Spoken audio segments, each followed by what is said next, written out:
I'm really excited about the Bluesound Professional Hub. What this enables you to do is get HDMI, digital, optical, analog, and phono into our ecosystem by simply selecting the digital or the analog.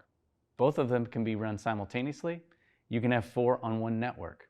And that enables you to quickly select either a digital or an analog signal to any device on our network without having to group them to a streamer or a streamer amp.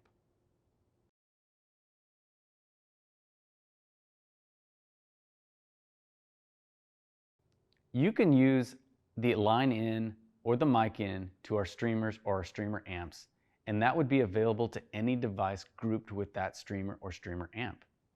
As an added convenience, you can use the digital or the analog input from the hub to stream to any device with one click. You can have 4 of these in one network, so a total of 8 inputs in one Bluesound ecosystem.